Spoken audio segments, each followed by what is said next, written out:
Hello everybody, welcome back to the channel. I just wanted to do a quick update to the Bounding Bastard build. As I played it more, I've learned some more things about it. I have just a couple small changes, and I just wanted to put it out there before the season actually ends for anyone that might enjoy playing this build. But without further ado, I hope you enjoy.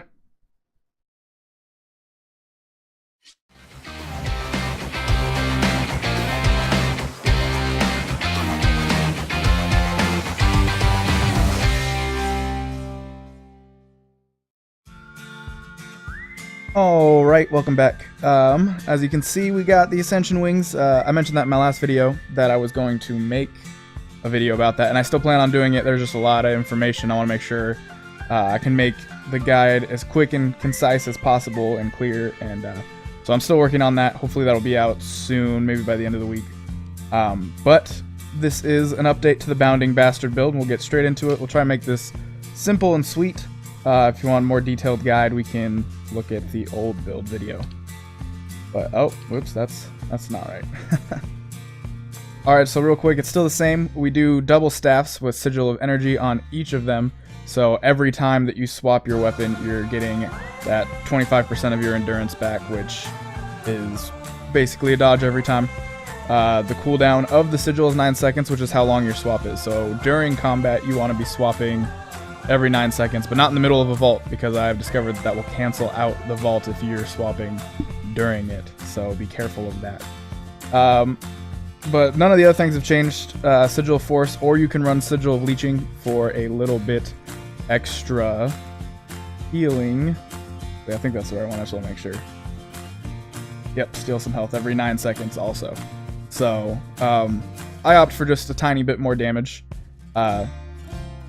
Just to cleave foes down longer, but a lot of the times I actually use this just to hold far. There's times where I can stay alive for a good amount of time doing 2v1s, 3v1s on far, and that allows the team to win. And what makes this build possible is the Rune of the Daredevil. As you can see, we don't have a lot of critical hit chance. I'm not actually sure what that boost is from.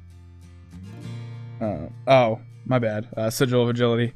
That's one of the changes. Instead of running Assassin's Signet, I've been doing Sigil of Agility, refill endurance, and cure condition for each. Wow, I can't talk. Each ally, and this comes really in handy since we don't really need the crit chance because of the Rune of the Daredevil, where your next attack is guaranteed to crit after completing a dodge roll, which is all the time. That's all we're going to be doing. Well, now you can get 2 more dodges from this, so I use it all the time. I'm not really worried about the extra crit chance. It's also helpful if you have some conditions, and it's great for team fights as well. So we got a high health pool. We don't really need that critical hit chance, but with this we also get that high ferocity. So your vaults are going to be hitting for 6 to 7k depending on the toughness of the person.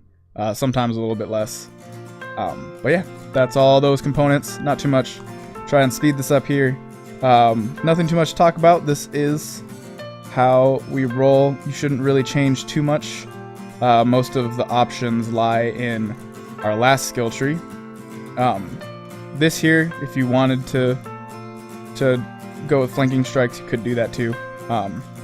That's totally up to preference. If you want to be more of a troll, you could do Caltrops, but I like the Fury, Might, and Swiftness, and it's also another way to benefit in team fights.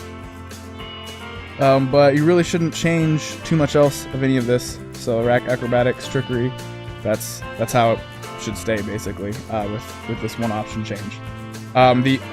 This is where you can kind of customize this. So I did test this to make sure that you get the 7% damage increase. I wasn't sure because what if you vault from farther than 360 meters, because it has a 600 range, but since you are on top of them, I tested it out, you do get that extra 7% when you're actually hitting. So usually I stick with this. The other option is for Brawler's Tenacity. Reduce the cooldown of Bandit's Defense, and when you use it, you'll get some endurance. So that's also a really good option if you want to, but I opt for the extra damage. And here is another place where you can change it up. Staff Master. While wielding a staff, gain endurance for each initiative spent, which is going to be a lot. But you can regain that through weapon swapping and your steel, based off of these other traits.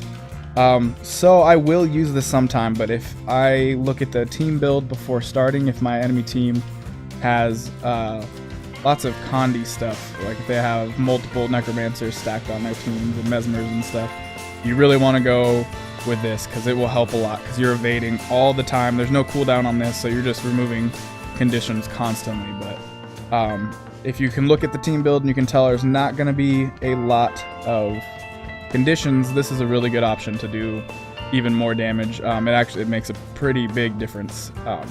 And that extra endurance is nice. It's not a huge amount, but every once in a while it gets you that extra dodge. It'll get you out of there. And then one other thing, I made a dumb mistake on my first video of this. I said I didn't know what the cooldown of this was, because there's times where you just get stunned so often, and this definitely isn't happening, where you break stun and refill endurance. But it says right there, 30-second cooldown, so I felt kind of dumb, and I just wanted to correct that. But it's still an amazing trait. I wouldn't go without this. So that's the build in a nutshell. I'll just show off how effective it can be really quick down here.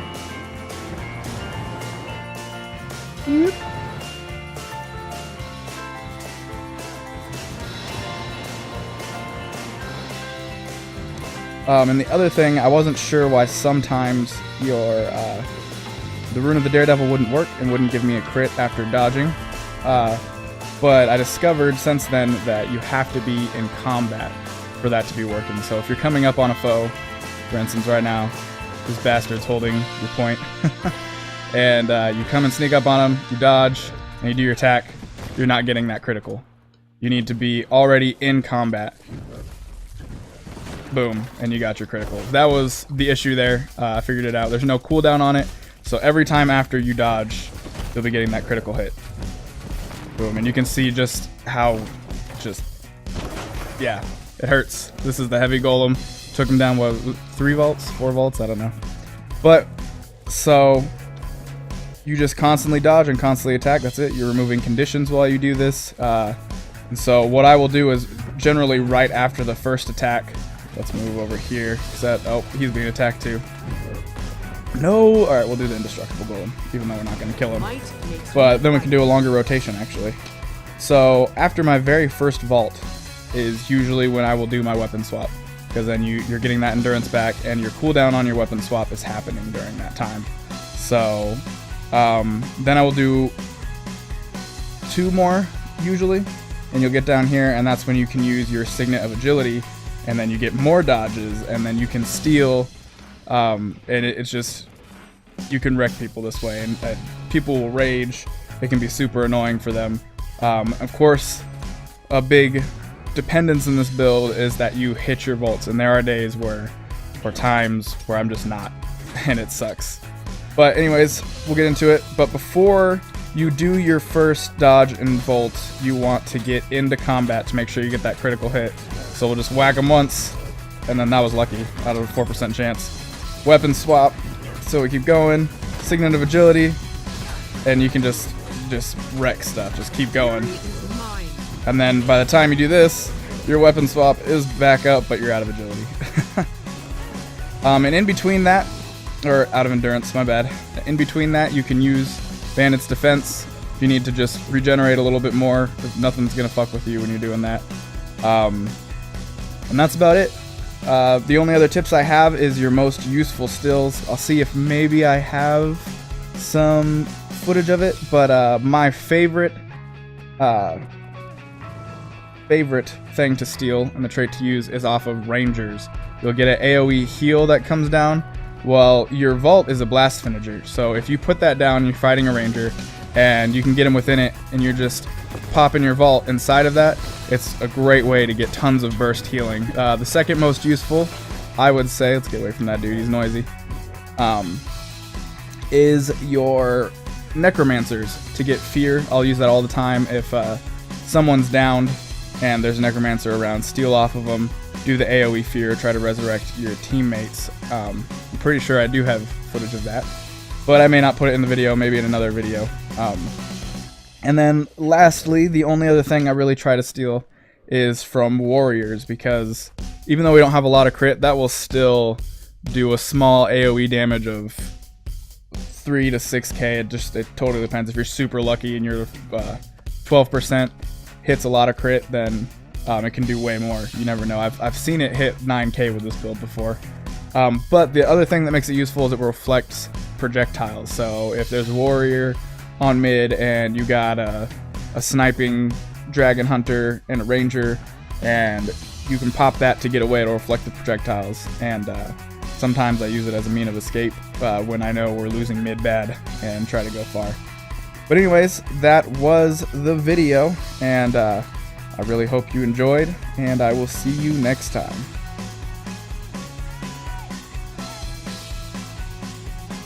So sorry, actually really quick before I do head out this time, another thing that I didn't mention, unfortunately I'm still in combat. The heal is totally up to you. I had a comment on it asking about using the new heal that also will give you more endurance, so potentially more dodges. Basically the heal is totally up to you. Whatever you like most, go ahead and use. The only one I wouldn't recommend is the healing per hit one, the Signet, because obviously you're mainly using Vault and you're not going to be hitting enough to make that really useful.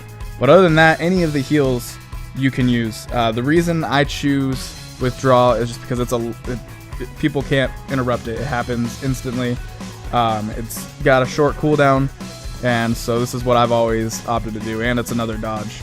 But any of the heals work just fine. That is completely up to preference, however you like to play. But with that, we will say goodbye officially. Thank you for watching.